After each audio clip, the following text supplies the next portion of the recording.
دوستان امروز اومدم ساده و غمناک اعتیاد رو بهتون توضیح بدم. اونجا میبینید دو تا جوون نشستن، کار هر روزشونه. من اومدم از این فاصله ازشون فیلم میگیرم برای اینکه حالا تابلو نشه.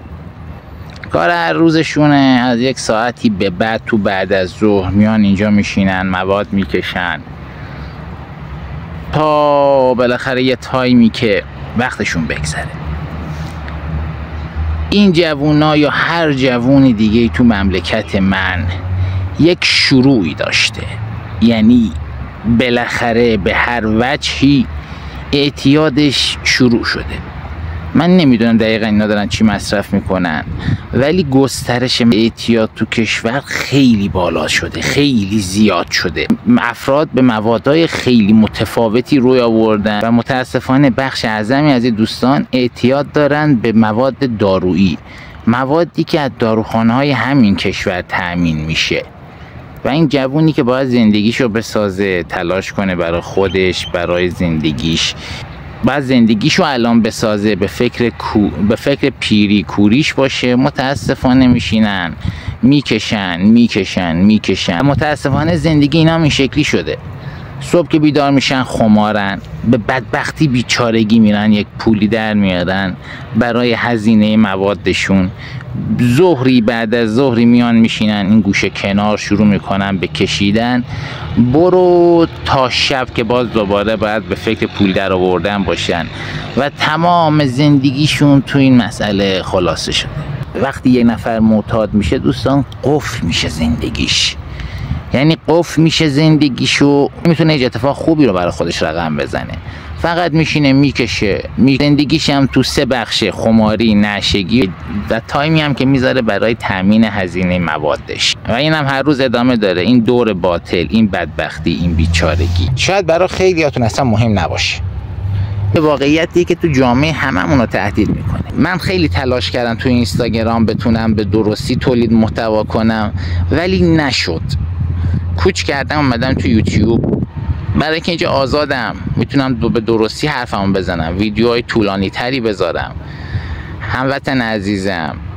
هموطنای عزیزم، با بچه هاتون دوست باشید. منم که دیدید توی فضای مجازی چقدر دارن سبکسازی میکنن اعتیادو، چقدر دارن ساده در مورد شروع اعتیاد صحبت میکنن. جا میخوام بدون هیچ روتوشی زندگی این عزیزان رو براتون توضیح بدم که چی شد، چرا شروع شد، چرا دارن ادامه میدن. واقعیت اینه که هیچ کس به فکر جوون تو نیست، هیچ کسی به فکر بچه تو نیست. باید رو بچت کار کنی، باید غرور جوونامون بشکنه. این که میگن نه ما نمیشیم یه حرف الکیه که همه دارن میزنن. دوستان یک معامله کثیفه، تو اون لحظه، تو اونجا، تو اون مکان یه انرژی کاذبی بهت میده، یک سرخوشی الکی بهت میده، ولی زندگی تو ازت میگیره. کنترل تمام موارد زندگیت میفته دست مواد و تا زمانی که نشه نباشی نمیتونی هیچ کاری انجام بدی. تمام زندگی، بچه، خانواده‌ات دیگه چرتی میشه. شرط اونم نشه بودنه. یعنی تو از یک آدم عادی تبدیل میشه به یک انسان کوکی، آدمی که تمام حیات و مماتش روی موادشه. مواد اگه باشه، اگه تو نشه باشی، میتونی به زندگیت ادامه بدی، و اگر نباشی تو نابودی. تو نمیتونی راه بری، نمیتونی نفس بکشی، نمیتونی حرف بزنی، اعصابت خورده، اعصابت خرابه. و جوانای ما باید اینو بدونن، باید بدونن که خماری چقدر عذاب آوره، خماری چقدر مرگ آوره. این که نگاه میکنی آره جوونم، آره میتونم، این که چیزی نیست و میکشی بار اول و میبینی چه انرژی کاذبی بهت میده و چقدر شنگول و سرمستت میکنه، همیشه دنبال همون حالی. ولی مواد داره برعکس عمل میکنه. اول به جایزه‌های بزرگ میده، اول تو رو سرزنده میکنه، سرحال میکنه، و بعد از چند ماه مصرف تو تازه باید موادتو مصرف کنی که بشی یه آدم عادی، که بتونی راه بری، بتونی حرف بزنی، بتونی نفس بکشی.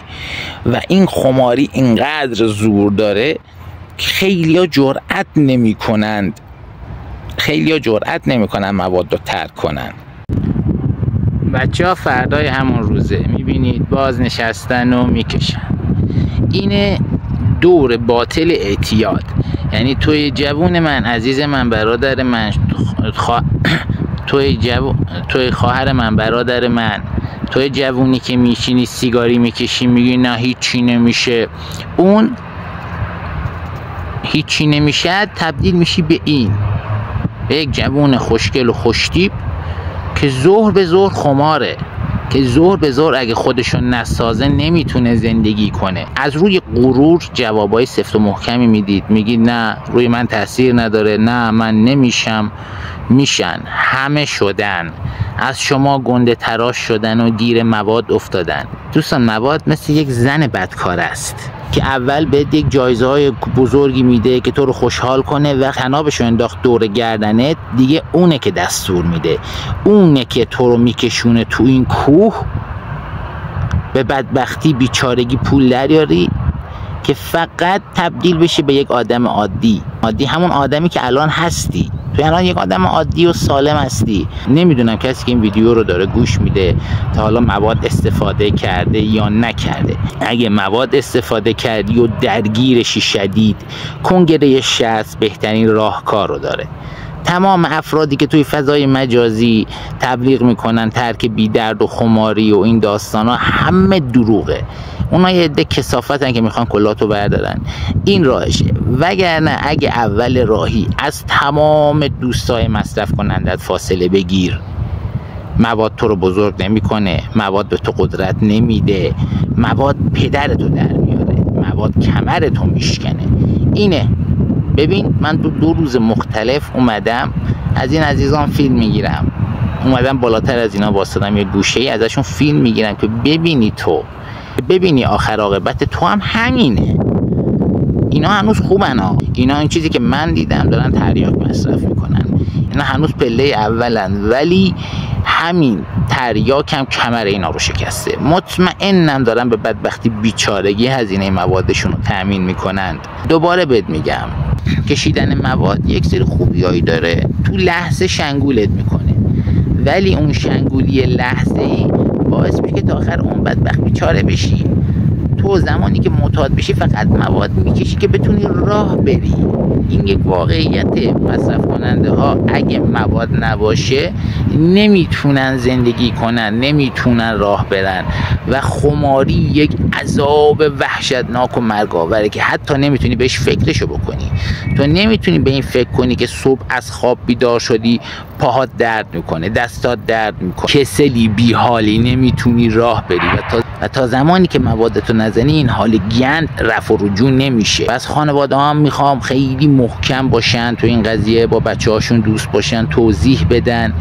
بعضی وقتا دوستان یک نگفتن جونتون رو نجات میده. دیدی دوستت، رفیقت مصرف کننده هر ماده‌ایه، ازش فاصله بگیر، اون راه خودشو بره، تو راه خودتو برو. بگم حتی اگه خیلی هم دوستش داری و احساس مردانگی و معرفت میکنی، تو علمشو نداری که اونو نجات بدی.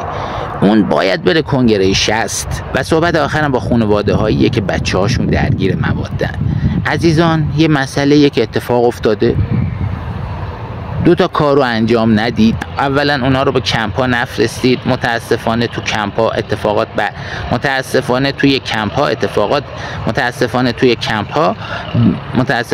کمپ‌ها به جایی که ترک کنن، موارد بیشتری یاد میگیرن و لغزش میکنن به سمت موادهای خیلی بدتر و وحشتناکتر. توی کمپ‌ها خیلی رفتارهای بدی میشه.